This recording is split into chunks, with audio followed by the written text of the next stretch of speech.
let's get started, because between me and the start of your weekend basically is a security talk. And you're here instead of beers or whatever. How lovely. Thank you. I love that. Oh, one more second.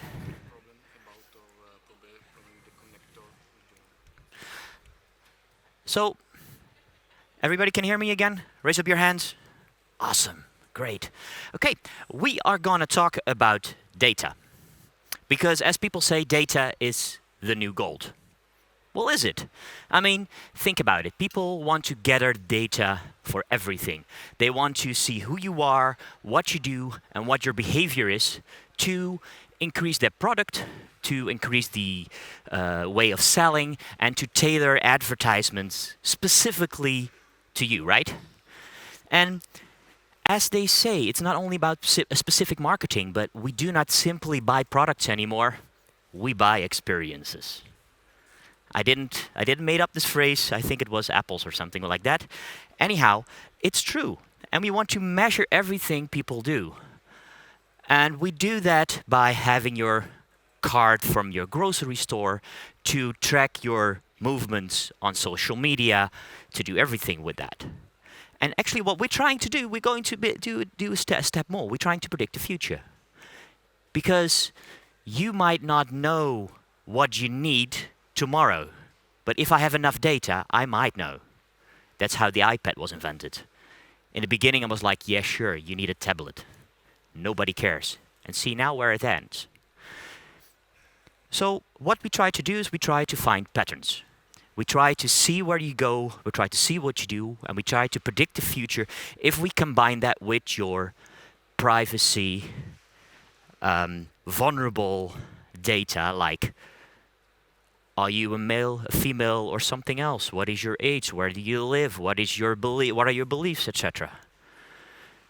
We're trying to improve things, and we try to prevent fraud with things.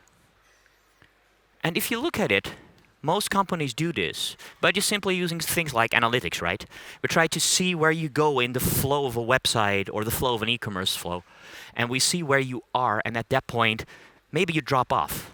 Or maybe the green button works better than the blue button. And that's all good, because it's a positive thing, in my opinion, to have advertisement tailored to my specific needs. But also, if you think about it, we can control what you see based on your data. And based on your data, we can control our products. But can we do that the other way around? I mean, if I just provide you with a subset of that data and make it so that it fits your beliefs, can I influence the way you think, the way you do, the way you act? Yes, we can. We all had this tiny little incident with Cambridge Analytics.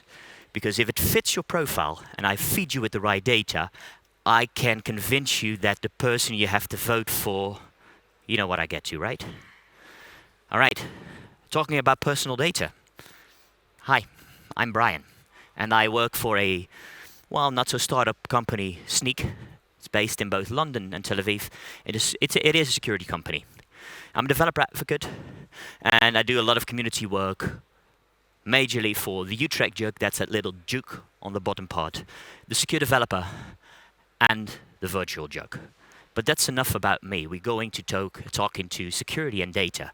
Because if I talk about privacy, sensitive data, people say, but I got nothing to hide. And I beg the difference. Who thinks he or she has nothing to hide? 2, 3. Are you sure? I mean, I will give you an example of a newspaper article in Holland. It was just over a year ago. The female Dutch handball team was there celebrating in a sauna. And there were secret cameras, hidden cameras in that sauna, filming this handball team and streaming it to the internet. You can still say you got nothing to hide, but I think they beg the difference. Let me give you another example. Say you have an itch or you feel pain somewhere. What's the first thing you do? You Google it. And you know what happens with Google? They store everything. which can be good. But what if, say, this is a slide from 2016 actually. So in Italy, 31% of the population Googles their problem first before going to a doctor. I think it's more, but fair. But can you imagine what happens if you Google all the things and your Google results will be directly sent to your health insurance company? Would that increase your payment, your monthly payment, or lower it? For most people, it will increase the payment because your health company sees, do you work out? Do you smoke? Do you have certain probable diseases because of your search history in that? So do you got nothing to hide? I think so. You do have things to hide. Privacy probably is important. Not, however, if you work in China. I mean, in China, they have the social ranking system, another example. And what they do in the major Chinese cities, they have these cameras up, and they follow you. And with facial recognition, they will monitor your behavior. And they will monitor if your social behavior is good or bad. And if you jaywalk, for instance, and you do that a couple of times, too many times, what happens? You will get denied for a mortgage, you cannot fly out of the country, and prices for hotels will rise for you. However, do you behave in a good way, and what is good or bad is decided by the Chinese government, then you might have reduction on flights, hotel rooms, or whatever. If you ask an average Chinese person if he minds, he says no, because I rather have good behavioral citizens than privacy. I think it's a bit different in Western Europe. But okay, Brian, that's all cool. But we had this law, right, since like May last year, and it will solve everything because GDPR. And now we have our privacy back in our hands, and now we can do everything.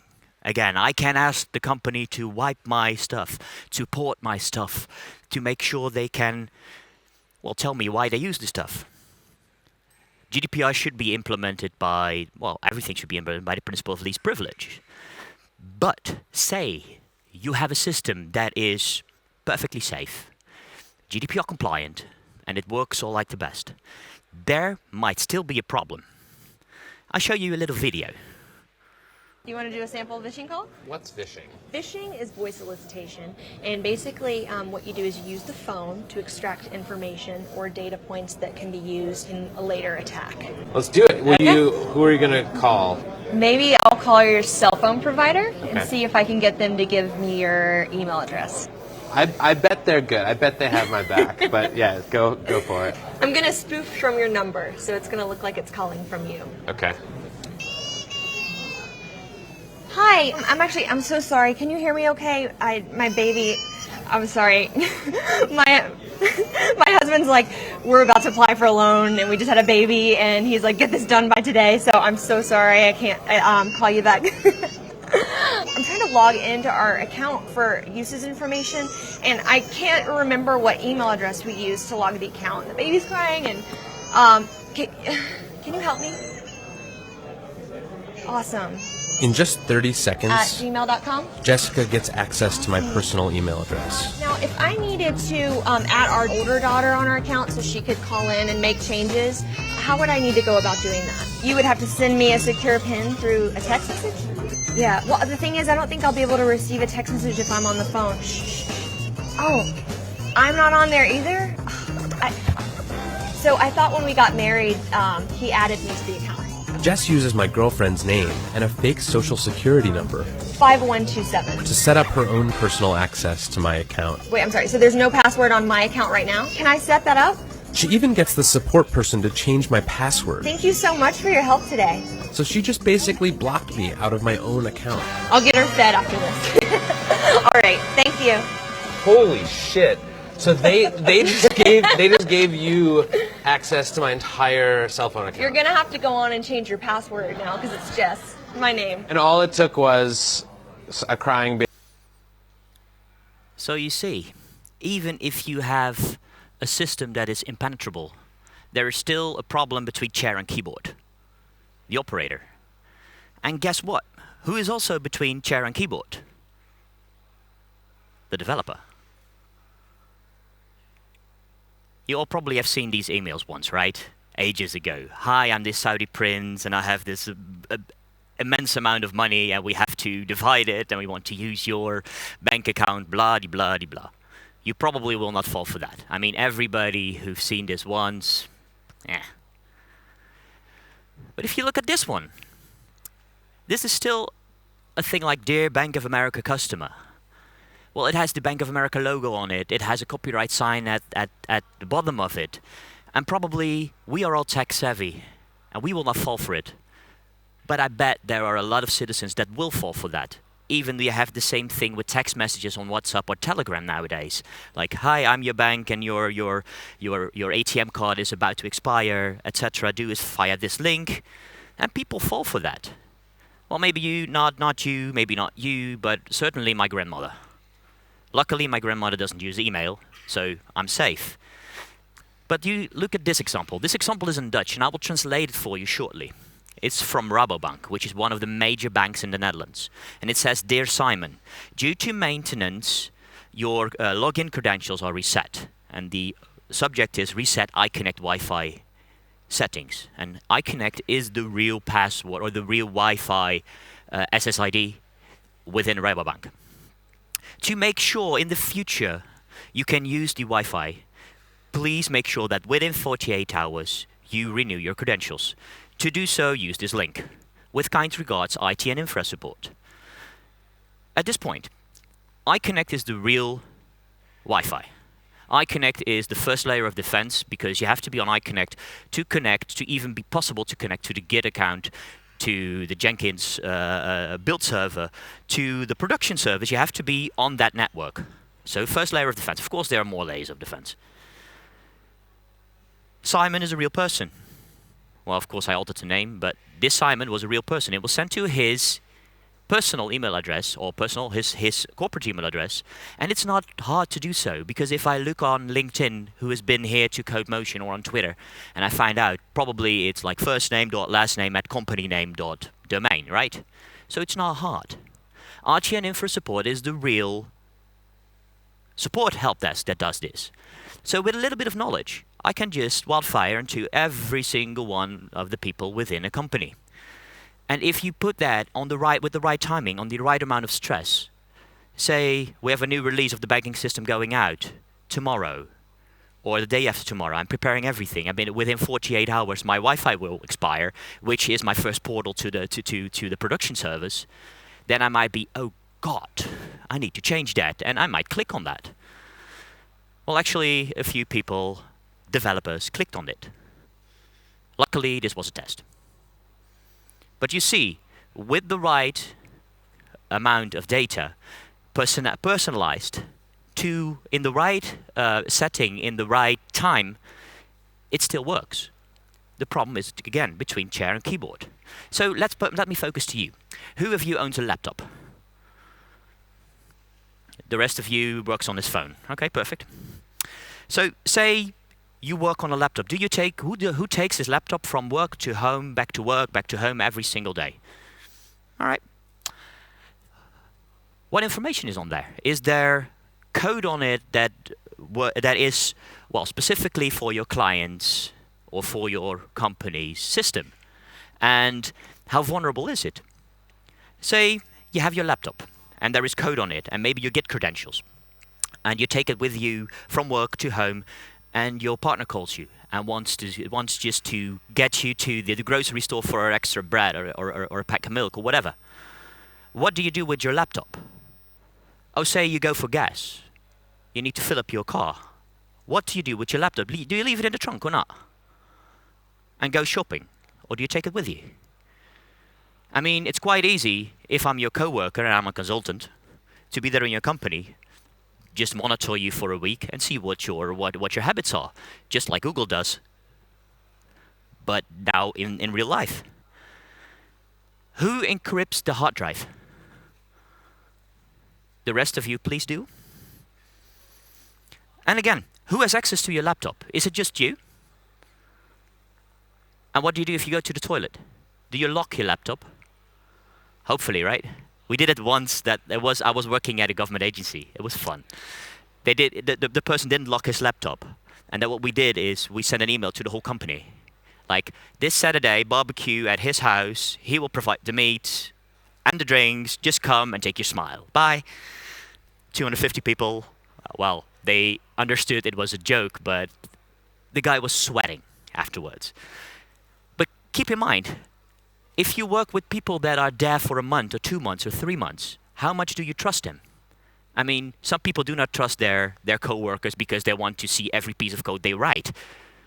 But do you trust them with an open laptop? That's up to you. Then we go to passwords. Say, who uses a password manager? Who uses the same password twice on different accounts? Hopefully you have two-factor authentication on that. Who uses two-factor authentication, for instance, on the Gmail? Do so, because if your password gets stolen, but you see, it's if your system is impenetrable, I just attacked you, which is easy. And if you use the same password at the same for two instances, say your eBay and your Amazon account, it's easy just to run a script if I have your password, and maybe I just hack you all. I was at my former company. I asked my boss once, like, okay, what's the Wi-Fi password over here? And he said, next to my laptop, there's a booklet, and there is the Wi-Fi password in it. So I went to his desk, looked at the booklet, and every single password he owned was in that book. That was not a security company. Now it's not allowed anymore. Who of you does DevOps? Okay, let's rephrase it. Who of you create stuff, and if needed, they can go into production and fix things if needed, or deploy new things, or go into the production database? Who is that? Like a lot of you, right? Because with DevOps means there comes elevated privileges. You probably go into production. You have the key passwords for your database. You can enter production, so that means you are the weakest link. If I have your laptop and maybe you're not encrypted, I can get into the passwords and try to get in. I maybe can even try to get into your Git account, put some malicious code in, and 3 months after I'm gone, they found out, and you are the one to blame. How about test data? Test data is a funny one. Who of you uses the production database, a copy of it, on his local machine for, well, let's say real-time load testing? Nobody, right? No, put your hand down. Don't do that. Don't do that. Especially if it's PII data, not only for the GDPR laws, but also if they got your laptop, then your clients are out in the open. So, okay, that's about you. If you are not keen on security yourself, how can you promise your clients that their stuff is secure? Tell me. But enough about you. Say let's go to development. Say let's go to data, go to design. And if we talk about security, they will say, you need to put in security by design. Yeah, that's a lovely phrase. I have no clue what you mean. If you look at data, just the data, what do you need? Why do you need that data? Just look at the data carefully and see, do I need that person's phone number? Do I need to store what religious beliefs he had? Do I actually use it? Because if I'm not having that in my database, it cannot come out, right? But also things like the plan, how long do I store the data? Is it still important to me? Because if it's not, from a security perspective, I would say ditch it. And again, how is a data or a combination of data be traced back to a single person? If that is the case, you are handling PII data, personal identifiable data. And then the most important part, who has access? Say, for instance, my medical files. Normally you would say only the doctor and the nurses that are treating me should be having access to that medical files, right? Not the whole hospital, or even the janitor from that hospital. And in many cases that is the case, which is not the way you want, because now if there is a leak, find out who it did. So let's go into the development stage of software. And software development is fun, right? I mean, I made some drawings of it, how software development works if you put the analogy of building a house in it. So say we want to build a small nice, clean system. And it looks like this. Perfectly bound to the rules what I want. We have a vision, we did what we need, and it works, it stands, it's perfectly safe. What happens? My product manager comes and he says, well, Brian, we see it's such a success. Let's build this tiny little feature on it. You can do that, right? And I say, yeah, of course we can do that. Think of my Christmas bonus, right? So we built that tiny little feature. Perfectly fine, no problem. It still is kind of in scope. Cool. And then something worse happens, because then they think from the business side, well, it's quite logical. If we have this, then we put this on top of it, because it's software, right? You can build anything. And we're doing agile. So we got something like this. It doesn't fit perfectly. We can make it work. It might be a dirty hack, but yeah, it needs to be done in 2 days. But yeah, come on, he pays the bills. Okay. And then the problems start, because now it's like, okay, if you can build one thing, you give them one finger, that will take your whole hand, your arm, the rest of your body. And then it starts to like, okay, then we can expand in this way, and it seems okay from a point of view, from business value. Like combining these two things. But it's not the initial plan we had, so your house looked like this. New scope, half broken it off, put something different on it, stud it on the ground because it will not fall. And if you do it on a house, people say, yeah, that's logical, it doesn't work. But somehow if you work with software, people tend to think differently. And well, then you have stage 5, they want that one application that rules the world. They want to fly helicopters from it, connect to outer space, talk to aliens, have a dome, and maybe a football stadium in it. And you know what? This is what we challenge every single day as developers. No wonder bugs will slide in. But also security things and security problems will occur from time to time. And I will give you a real life example. We worked at an application. Front-end application, it was an app on both Android and iOS. And I worked on the back-end stuff with my team. And what we did is we built a service so you could quickly look for houses within your preference range if you want to buy a new house. And we wanted to do that anonymously, so no signing in, but we also wanted, if you put your stuff on your mobile phone and you put in your preferences, then we could find out if you logged out, or if you put your phone away and take it again, that you have still the same preferences. And we didn't want to store it on the phone for some reason. We chose to do that on the server. So we had a profile service that was there per device. So in my phone, I only stored my UUID, which was randomly generated. And with that ID, I could get my preferences and store them back and forward to the server. No personal identifiable data involved, which was pretty cool. And there was no boundary for people to use that app, because they could do it anonymously. Then at some point, a product manager thought that if we can look for houses, maybe we can also sell houses from that, or potentially sell houses, like how good is my house in the market? And we're like, okay, but yeah, he pays the bills. So we built a My Home service, and that My Home was using a database from the Dutch national government, which is open, and all the house addresses in the Netherlands are in there. I mean, it's open, so no worries, and it's not bound to anyone. So what we did is we built that house service, but now we thought, okay, if somebody claims a house from that database, because, well, the house needs to exist, right?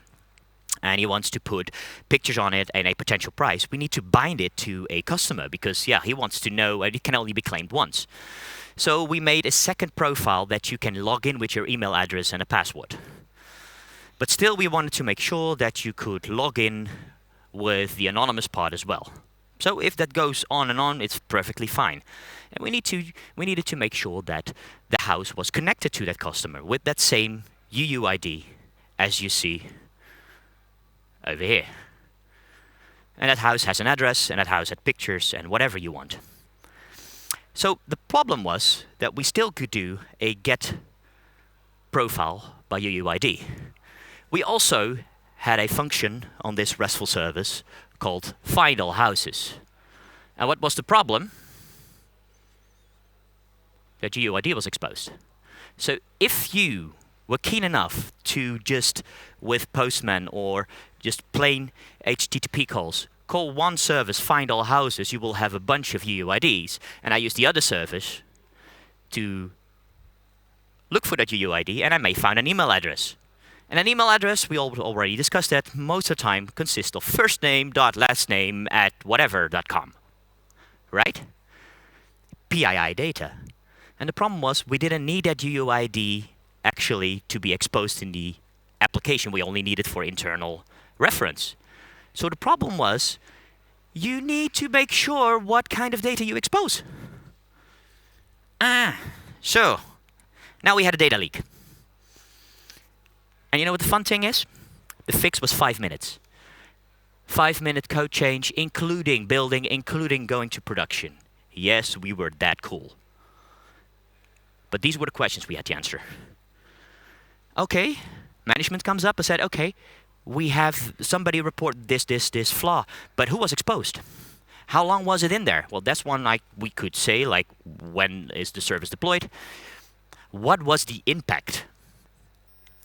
I don't know. What kind of data was leaked? Well, email addresses potentially, but I don't know all the email addresses. I can look for, am I allowed to look? Combined with addresses? And the most important part, for a customer, am I a victim or not? Well, the problem was we didn't know. Because we were not logging it. We didn't make an effort out of that because we had to build it in a few days. So the first thing we did was trying to make up these numbers. Kind of. Like, what is worst case scenario? What is feasible? And then the second thing was we logged everything. Every single statement that came into one of our servers, we centralized that logging, make sure that we used the elk stack in this case. And for every server we had, every instance we had, every request was logged. Because if it happens again, I can at least say, hey, this many times it happens, because it could be this was reported by a white hat hacker. It could be that it was actually not used. But yeah, I couldn't be sure.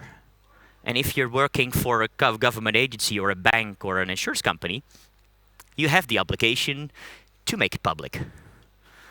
Okay, that's cool, right? But now you're under a magnifying glass. Everything you do, people will look at you. Security companies will look, the security department will look at you. But we do CI/CD. That means that every time I push something and it works, it will be run and it will actually go to my production server.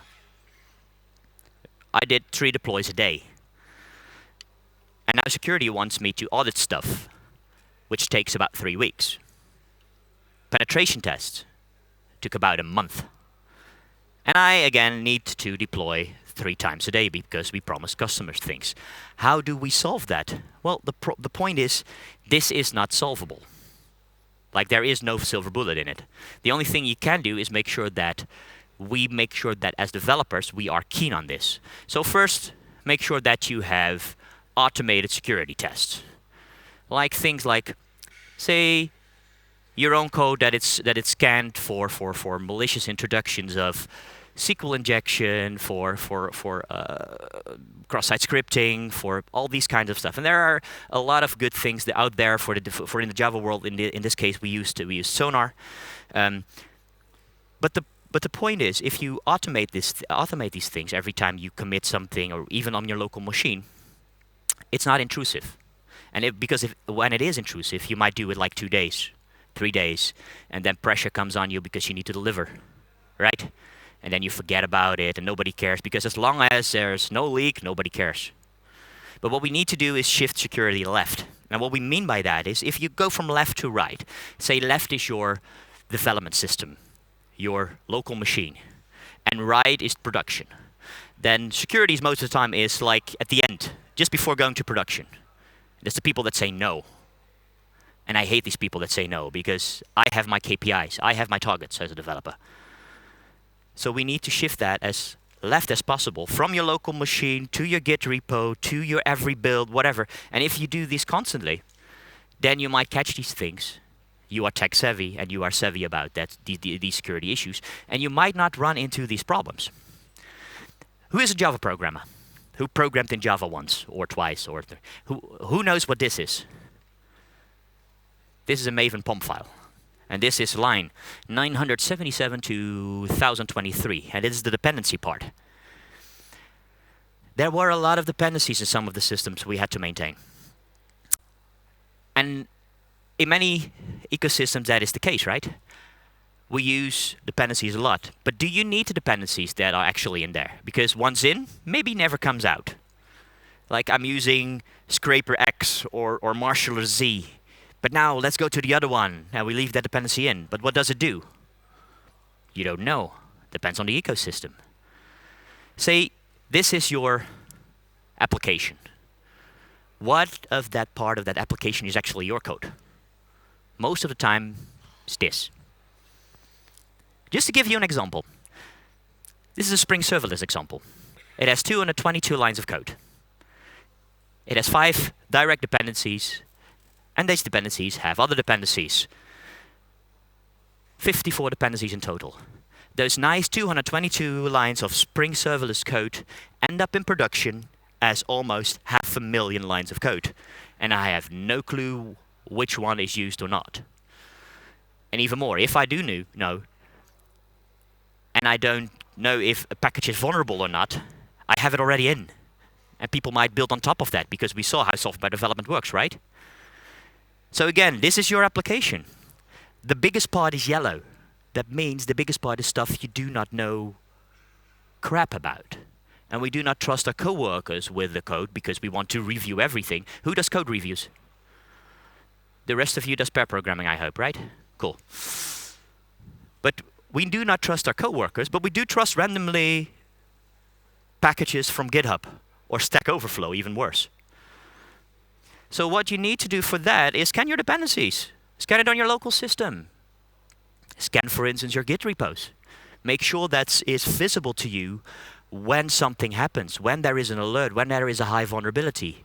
And you know from your context if you need to do something with it. Right? And for the other parts, there is that code review part.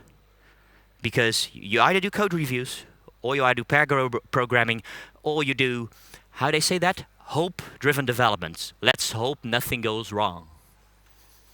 Which can be a strategic choice, but probably not the best. And if you do code reviews, what do you look for? Most code reviews go about style. No, I don't like it. It should be public. Or you should do the semicolon on a different line, or whatever. And we do look for things like, okay, this is not vibrant enough, this is not speedy enough. Speed it up by using this construction or that construction. But do you actually look for malicious kind of code? Or code that can be maliciously executed? Things like SQL injections. Do you check the inputs? Not only the inputs from the user, but also the inputs from the database. Because if your database is breached, then your whole system could be flowing. Talking about code reviews. That example I gave you about that housing thing we did, right? This was that service in Java. And we had that get all houses get endpoint, which gave me all the houses in the database by calling the repository. Below you will see the my house pojo, the Java object, and there is a mistake in that. Who knows what the fix is? It was 5 minutes, huh? Including building and deploying. The fix was this. Because we were using Spring Boot, we could use a annotation at JSON ignore that UUID was not exposed to the outside world. So the fix was easy. But it's not about the fix and it's not about the patch. It's about the size of the disaster you created by just looking over this. And we reviewed it, but we didn't review that much on security because it wasn't in our mindset. We were looking for fast deployable code. We were looking for code that could be ported from one service to another on different clouds, etc., etc. So you have to be, first of all, you have to design to be compromised. And that means from the start. Because it's not when you get compromised, it's not if you get compromised, it's when you get compromised.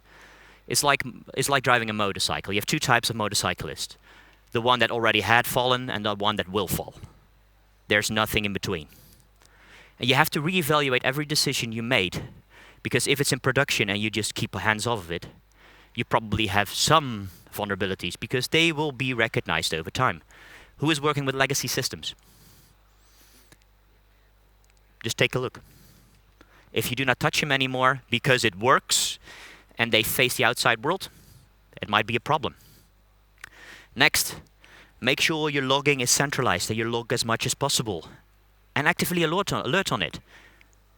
For instance, high CPUs, log flat lines, 500 errors, name it. Things like parameters that consist of union that might indicate some SQL attack.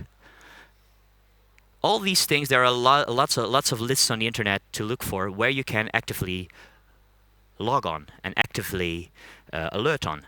But if you at least actively log things, then you can answer these questions if it already happened. If you actively keep scanning in production and keep alerting on that, you can prevent worse. So things like CPU things are a real good thing to monitor in production. People will say, yeah, well, it saves or it costs you some performance. But is that really the truth? What is more important? The story I want to end with is this slide again.